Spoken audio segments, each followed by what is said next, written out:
Assalomu alaykum. Bugungi mavzuyimizda sizlar bilan hozirgi kunda ko'p uchrayib turgan kasalliklardan bittasi bu gemorroy kasallik. Gemorroy kasalligi o'zi to'g'ri ichak hamda anal sohasidagi vena qon tomirlar kengayib ketishi hamda tugun hosil qilishi bilan kechadigan kasallikka aytiladi.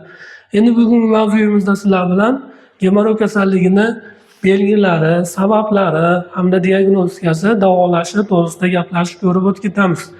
Endi belgilariga keladigan bo'lsak, qanaqa klinik belgilar bo'ladi? Gemorroy kasalligi bilan kasallangan bemorlarda ko'p shikoyatlardan bittasi bu qon ketish. Ya'ni axlat qilganda axlat orasida toza qon kelishi yo bo'lmasam hojatga borganda qog'oz bilan artilganda qog'ozga qon ketish holatlari yuzaga kelish holatlari yuzaga keladi. Undan tashqari tugunlar hosil bo'lib qolishi, ya'ni qo'lga uriladigan, qo'lga seziladigan tugunlar hosil bo'lishi hamda qichishish, achishish belgilari. Undan tashqari bu qichishish, achishish belgilari hojatdan keyin kuchayib ketish holatlari, hojat vaqtida kuchayishi holatlari yuzaga keladi. Undan tashqari og'riqlar bo'lishi mumkin. Bu og'riqlar axlat paytida yuzaga kelish holatlari ko'proq uchraydi. Ya'ni bu sohasidagi, anal sohasidagi yallig'lanish hamda trashinalar hisobiga yuzaga keladi. Undan tashqari shishlar yuzaga kelishi, ya'ni orqa peshob sohasida shishlar, namlik hamda axlatda shilliqlar yuzaga kelishi bilan namoyon bo'ladi. Endi bunday klinik belgilar yuzaga kelgandan keyin gemorroy kasalligini nimalar keltirib chiqaradi? Sabablari nima bo'ladi? Sabablariga keladigan bo'lsak, sabablari bir qancha sabablari bor. Ya'ni bu to'g'ri ichak, anal sohasidagi bosimni oshishi hisobiga yuzaga keladi. Ya'ni bosim oshganda qon tomirlar kengayib ketishi hamda qonni aylantira olmaslik, ya'ni yuqoriga yo'naltira olmaslik holatlari yuzaga keladi. Ya'ni kichik chanoq bo'shlig'ida bosim oshish hisobiga, ya'ni bularga qabziyat bo'lishi mumkin. Qabziyat bo'lishi hisobiga, kuchan bo'lishi hisobiga bu sohada gemorroy kasalligi kelib chiqishi yo bo'lmasam kam harakatli, ya'ni bir joyda ko'p o'tiruvchilar yo bo'lmasam chevarlar yo bo'lmasam haydovchilarda bu holat ko'p uchrashi mumkin. Undan tashqari noto'g'ri ovqatlanish, ya'ni kletchatkaga boy mahsulotlar kam iste'mol qilinadigan bo'lsa, shirinliklar hamda organizm uchun zararli bo'lgan mahsulotlar ko'p iste'mol qiladigan bo'lsa, bu ham bitta sabab omil hisoblanadi. Undan tashqari homiladorlik hamda tug'ruq paytida, homiladorlik paytida bu qorin bo'shlig'ida bosim oshish hisobiga yo bo'lmasa tug'ruq paytida kuchanish hisobiga bosim ko'tarilib ketish hisobiga to'g'ri ichak, ya'ni anal sohasi hamda to'g'ri ichakdagi vena qon tomirlar kengayib ketib, qonni yuqoriga yo'naltira olmaslik holatlari yuzaga keladi. Endi bu sabablar edi. Endi turlari qanaqa bo'ladi? Turlariga keladigan bo'lsak, tashqi hamda ichki gemorroylar farqlanadi.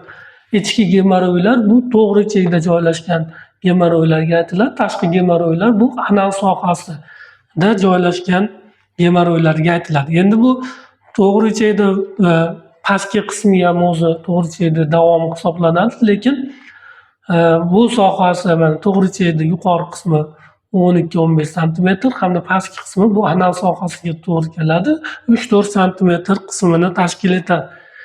Endi bu ichki sohasida nimalar bo'lishi mumkin? Ya'ni to'g'ri ichakda qanaqa kasalliklarimiz bo'lishi mumkin? Bu ichki gemorroy bo'lishi mumkin, polip bo'lishi mumkin, o'sma bo'lishi mumkin, yallig'lanish holatlari bo'lishi mumkin.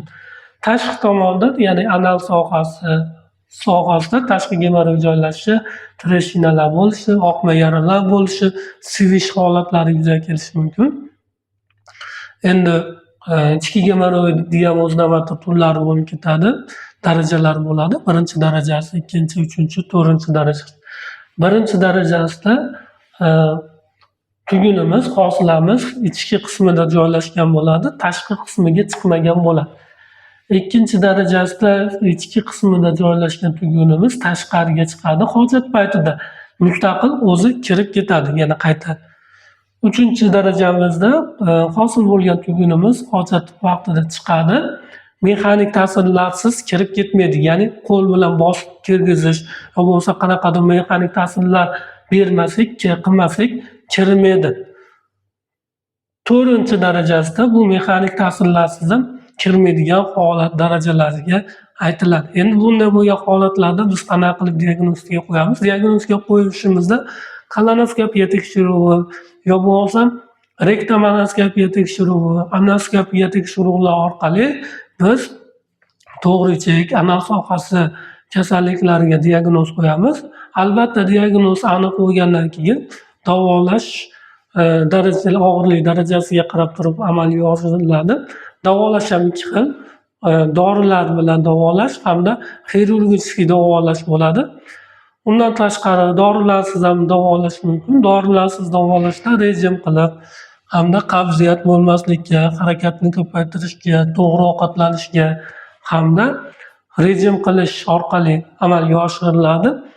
Dorilar bilan davolanadigan bo'lsa, dorilar bilan ham o'zini mahalliy qo'yiladigan, ya'ni malhamlari, sivichalari, mazlari hamda ichni yaxshilaydigan dori vositalari orqali amalga oshirilamiz. Misol uchun, mahalliy qo'yiladigan dori vositalarimizdan bu sohadagi yallig'lanishni, qon tomirlar kengayishini oldini olishda hamda og'riqni pasaytiradigan dori vositalarimiz, misol uchun, Relief yo bo'lmasa Anuzol, Praktazan, Gemarol degan svichalarimiz bo'ladi. Svichalar qo'yiladi hamda bu yerdagi yallig'lanish, qizarishni pasaytirish hamda yumshatish maqsadida, trofikani yaxshilash maqsadida ablixiy maslalar qo'yiladi.